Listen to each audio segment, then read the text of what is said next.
Welcome to Grandma's kitchen. வாழ்க வளமுடன், வாழ்க பல்லாண்டு. இப்போ நான் உங்ககிட்ட ஜாலியாக ஒரு கேள்வி கேட்க போகிறேன். ஆன்சர் எல்லாம் ரொம்ப கஷ்டப்பட்டு யோசிக்காதீங்க. தெரிஞ்சதுன்னா கமெண்ட் செக்ஷனில் சொல்லிடுங்க. இல்லாட்டினா நான் வீடியோவுக்கு மிடில் சொல்கிறேன். வெயிட்டே இல்லாத ஹவுஸ் எதுங்க? இங்கே நம்ம பார்க்க போகிறது ஒரு சுவையான சூப்பரான ரவா தோசை. இந்த ரவா தோசை எப்படி செய்யறதுன்னு சொல்லிட்டு நான் காமிக்கிறேன். ஒரு சின்ன சின்ன டிப்ஸை ஃபாலோ பண்ணோம்னா சூப்பராக ஹோட்டல் டைப்பில் நல்ல ரோஸ்ட்டாக ரவா தோசை நம்மளுக்கு கிடைக்கும். அதுக்கு பச்சரிசி ஒரு கப் எடுத்துக்கலாம். இந்த பச்சரிசியை நம்ம இது பச்சரிசியை போட்டுடலாம். அது கூட அதில் ஒரு ஸ்பூன் அளவுக்கு கடலைப்பருப்பை போட்டுக்கலாம். போட்டு ரெண்டையும் ஒரு 1 hour ஊற வச்சிடலாம். இதை இப்போ மிக்சி ஜாரில் போட்டு நல்லா நைஸாக அரைச்சிட்டு வந்துடலாம்.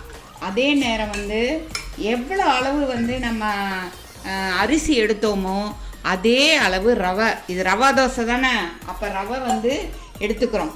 எடுத்து அதை தண்ணியில் இந்த மிக்சியில் போடுறப்ப அதை தண்ணியில் நம்ம ஊற வச்சிடலாம். எந்த தண்ணியில் ஊற வைக்கிறோம் தெரியுமா? இந்த அரிசி ஊற வச்சோம் பாருங்கள், அந்த தண்ணியிலேயே ஊற வச்சிடலாம். ஏன்னா இந்த தண்ணி அவ்வளோ நல்லது. அந்த தண்ணி அவ்வளோ நல்லது. அதை வேஸ்ட் பண்ணாமல் அதுலேயே நம்ம ஊற வச்சிடலாம். இப்போ மிக்சியில் இதை நைஸாக அரைச்சிட்டு வந்துடலாம். இப்போ நைஸாக அரைச்சாச்சு. இது கூட நம்ம ஊற வச்சுருக்கோம் இல்லைங்களா, அந்த ரவையையும் போட்டு ஒரே ஒரு திருப்பு அப்படியே போட்டு பல்ஸ் பட்டனில் கூட போட்டுடலாம். இப்போ இந்த ரவையை ஊற வச்ச ரவையை இதில் போட்டுடலாம். போட்டு பல்ஸ் பட்டனில் போட்டால் கூட பரவாயில்ல, ரொம்ப நைஸாக ஆகணும்னு கிடையாது. இது கூட உப்பையும் சேர்த்துக்கலாம். இப்போ நம்ம அரைச்சி வச்ச மாவை நல்லா எடுத்தாச்சுங்க. எடுத்து நல்லா தண்ணி கலந்து வச்சாச்சு. மாவு நல்லா தண்ணியாக இருக்கணும். அப்போ தான் சூப்பராக அழகாக ஊற்ற வரும் நம்மளுக்கு.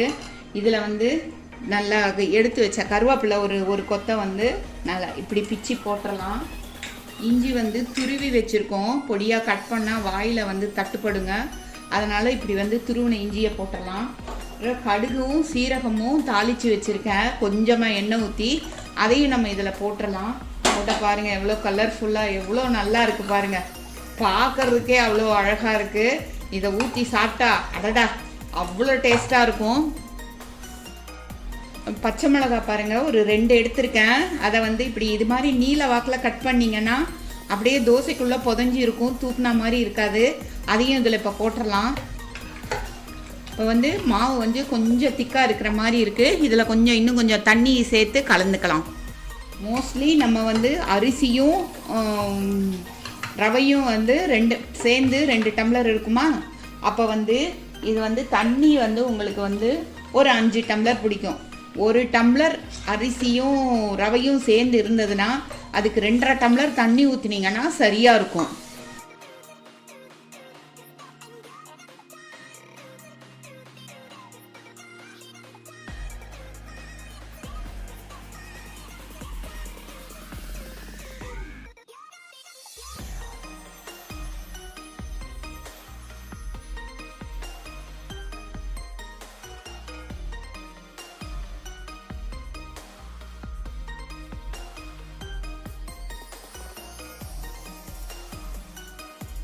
நம்மளோட கலர்ஃபுல்லான சூப்பரான சுவையான ரோஸ்டான ரவா தோசை ரெடி ஆயிடுச்சுங்க. இதை ஒரு முருங்கைக்காய் சாம்பார் கூட தொட்டு சாப்பிட்டா அவ்வளோ டேஸ்ட்டாக இருக்கும்.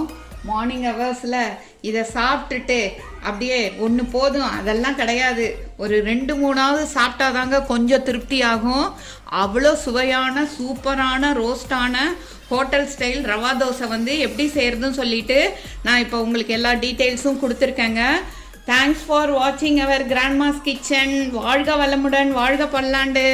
லைக் பண்ணுங்கள், ஷேர் பண்ணுங்கள், சப்ஸ்கிரைப் பண்ணுங்கள். தேங்க்யூ.